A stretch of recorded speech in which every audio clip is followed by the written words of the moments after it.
Warahmatullahi wabarakatuh. Perkenalkan, kami dari kelompok 5 yang beranggotakan Alifah Katrunada, Berliana Julianti, saya sendiri Nur Sifaningrum, Siti Nurhaliza, dan Wiwit Nurul Aulia. Di sini kami akan mempresentasikan hasil kerja kelompok kami tentang filsafat sains, yaitu Physical Problems in Physics, Biology, and Psychology.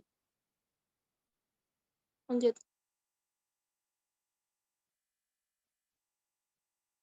Yang pertama, sifat ruang dan waktu. Nah, topik pembahasan kita yang pertama adalah debat antara Gottfried Leibniz dan Isaac Newton, yaitu dua intelek ilmiah terkemuka pada abad ke-17 tentang sifat ruang dan waktu. Newton membela apa yang disebut dengan konsepsi ruang absolutis. Menurut pandangan ini, ruang memiliki keberatan mutlak di atas hubungan spasial antar objek. Newton menganggap ruang sebagai wadah tiga dimensi di mana Tuhan menempatkan alam semesta material pada saat penciptaan. Nah, ini menyiratkan bahwa ruang ada sebelum ada objek material.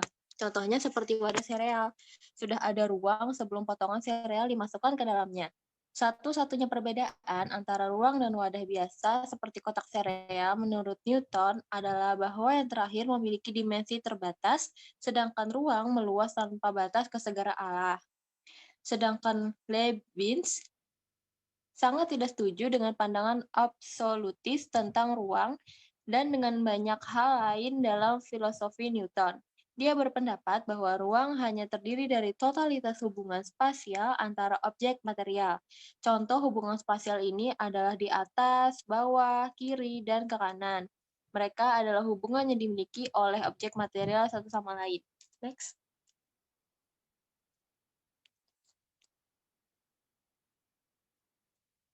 Alasan utama Newton untuk memperkenalkan konsep ruang mutlak adalah untuk membedakan gerak relatif dari gerak mutlak. Nah, gerak relatif sendiri adalah gerak suatu benda terhadap benda lain. Sebagai ilustrasi, bayangkan dua orang pelari berlari beriringan di sepanjang jalan yang lurus. Jadi, satu objek mungkin bergerak relatif terhadap satu hal, tetapi diam terhadap hal yang lain. Dan yang kedua, gerak mutlak, yaitu gerakan suatu benda terhadap ruang absolut. Newton berpikir bahwa setiap saat objek memiliki lokasi tertentu dalam ruang absolut.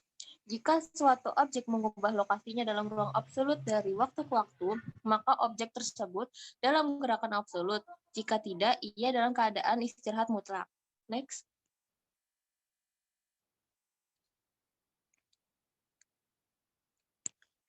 Nah, sedangkan argumen Leibniz dari sudut pandangan filosofis, argumen Leibniz yang paling menarik adalah bahwa ruang absolut bertentangan dengan apa yang disebutnya sebagai prinsip identitas yang tidak dapat dibedakan atau PII. Karena Leibniz menganggap prinsip ini benar, dia menolak konsep ruang absolut. PII mengatakan bahwa jika dua objek tidak dapat dibedakan, maka mereka identik, yaitu mereka benar-benar satu dan objek yang sama. Dalam setiap eksperimen pemikiran ini, Leibniz menggambarkan dua alam semesta yang menurut pengakuan Newton sendiri tidak pernah dapat kita bedakan, atau mereka sama sekali tidak dapat dibedakan. Namun, menurut PII, ini berarti kedua alam semesta itu sebenarnya adalah satu. Jadi, jika PII benar, maka teori Newton memiliki konsekuensi yang salah, menyiratkan bahwa ada dua hal, padahal hanya ada satu. Oleh karena itu, teori Newton salah, kata Leibniz. Akibatnya, Leibniz berpendapat bahwa ruang absolut adalah gagasan kosong karena tidak membuat perbedaan pengamatan. Next.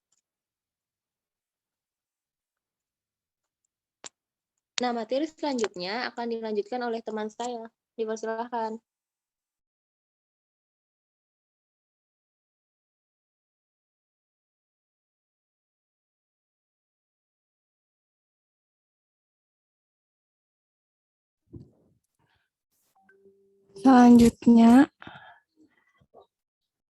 Selanjutnya adalah eksperimen ember berputar Newton. Bisa dilihat pada gambar, ini adalah eksperimen ember berputar, yang dimana dilakukan dengan beberapa tahapan.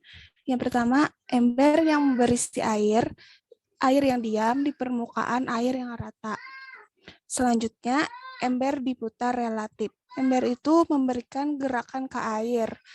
Selanjutnya, air mulai berputar bersama-sama dengan ember. Percobaan ini menunjukkan bahwa air kemudian melengkung ke atas ketika diputar. Next.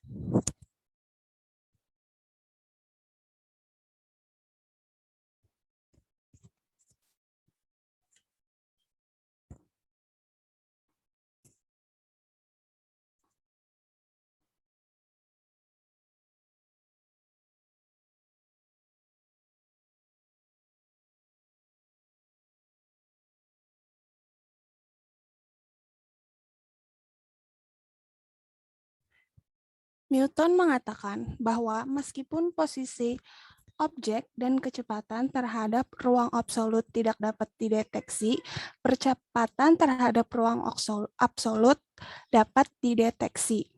Kemudian dalam fisika, percepatan didefinisikan sebagai laju perubahan kecepatan, dan kecepatan adalah kelajuan dalam arah tertentu.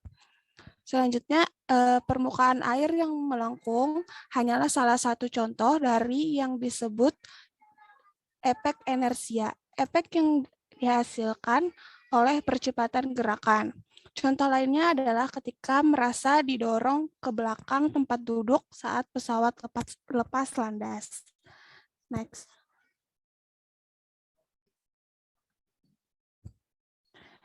Materi selanjutnya adalah apakah itu spesies biologi.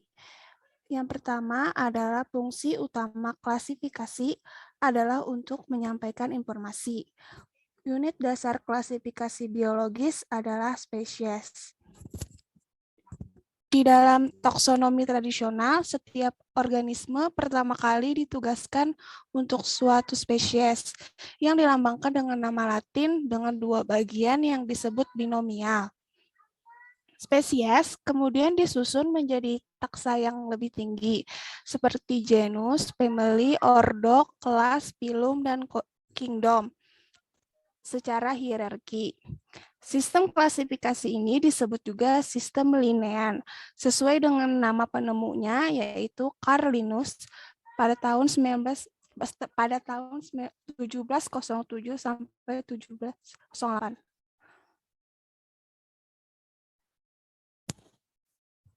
Selanjutnya akan dibacakan oleh Nur Halija.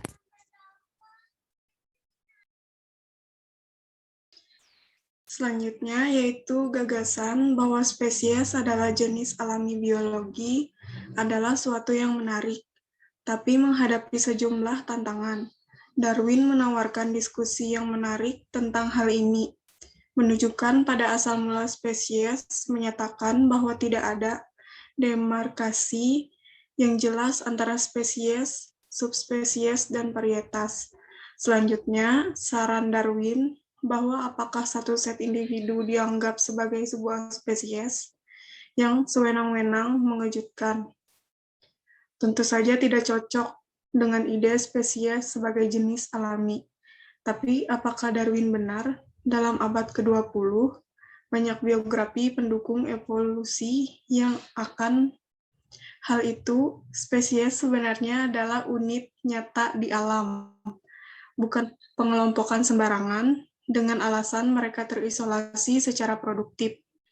Ini berarti bahwa organisme dalam suatu spesies dapat berkembang biak satu sama lain, tapi tidak dengan spesies lain. Lanjut.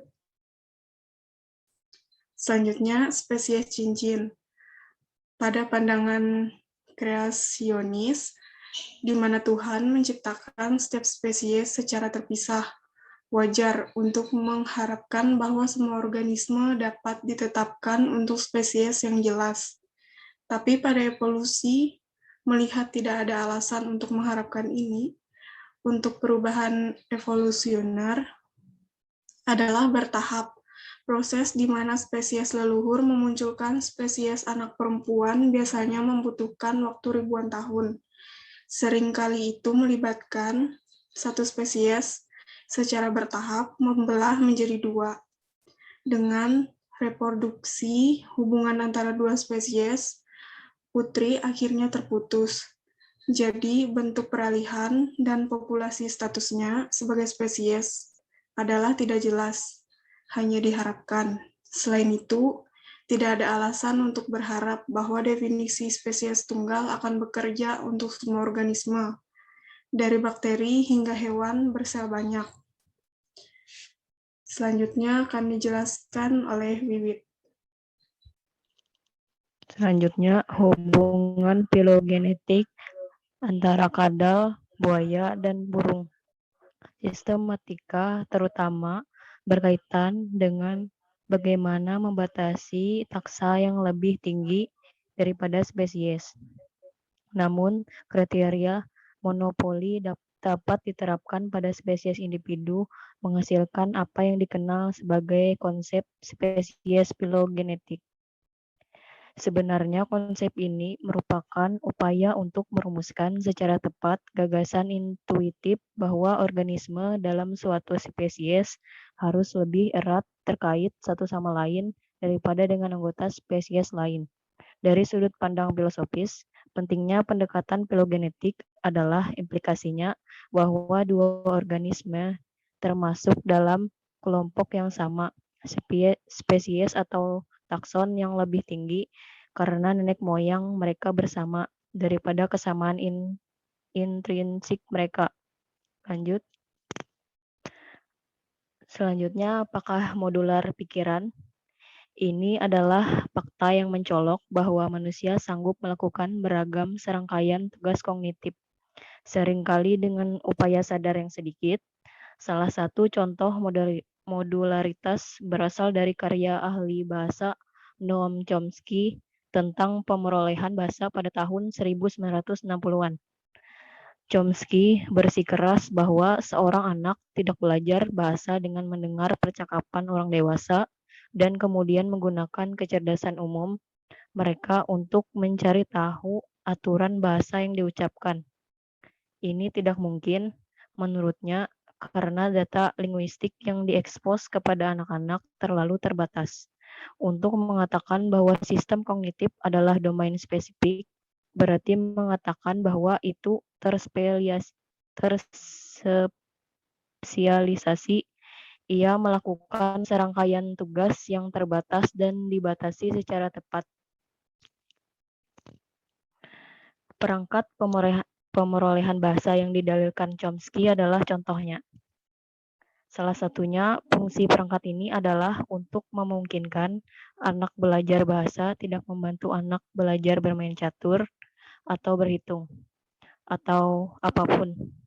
Jadi, perangkat mengabaikan input non-linguistik mengatakan bahwa sistem kognitif adalah wajib, berarti mengatakan bahwa kita tidak dapat memilih apakah akan menjalankannya. Selanjutnya akan dijelaskan oleh Berliana Julianti.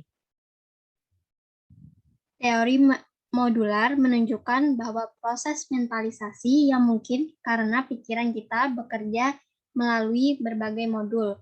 Debat modularitas dapat didefinisikan dengan baik. Diperlukan cara berprinsip, menghitung tugas, dan modul kognitif. Pendekatan modular menyatakan bahwa pikiran bukanlah alat kesatuan atau monolitik.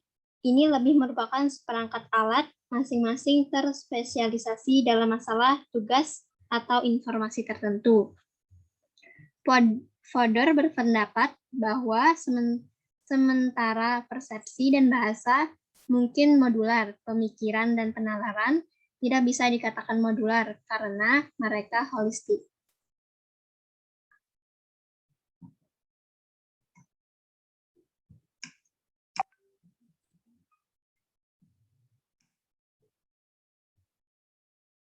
Selanjutnya, ilustrasi Muller-Lyer. Ilusi ini pertama kali diciptakan pada tahun 1889 oleh psikolog asal Jerman bernama Hans Karl Muller-Lyer. Dapat kita lihat pada gambar di samping ini, ilustrasi Muller-Lyer menggambarkan dua garis yang panjangnya sama. Akan terlihat berbeda jika ditambahkan dua garis berbentuk ujung panah. yang mengarahkan ke dalam dan arah keluar. Garis dengan ujung panah ke arah dalam akan terlihat lebih panjang dibandingkan garis berujung panah yang mengarah ke arah luar. Ilusi Muller-Lyer sebagai ilustrasi kognitif. Ilusi kognitif menjelaskan bahwa meskipun orang mengetahui jawaban yang benar dari sebuah teka-teki, intuisi mereka akan tetap memberitahu mereka bahwa jawaban yang benar adalah berbeda. Karena itu, menunjukkan informasi bahwa kedua garis itu sama panjangnya disimpan di wilayah pikiran kognitif yang tidak bisa diakses oleh mekanisme persepsi kita. Menurut Fodor, fakta sederhana ini memiliki implikasi penting untuk memahami arsitektur pikiran.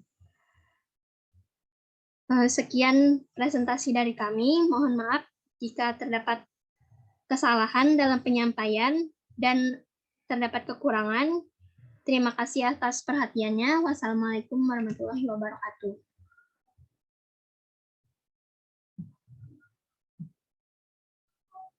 Selesai, guys.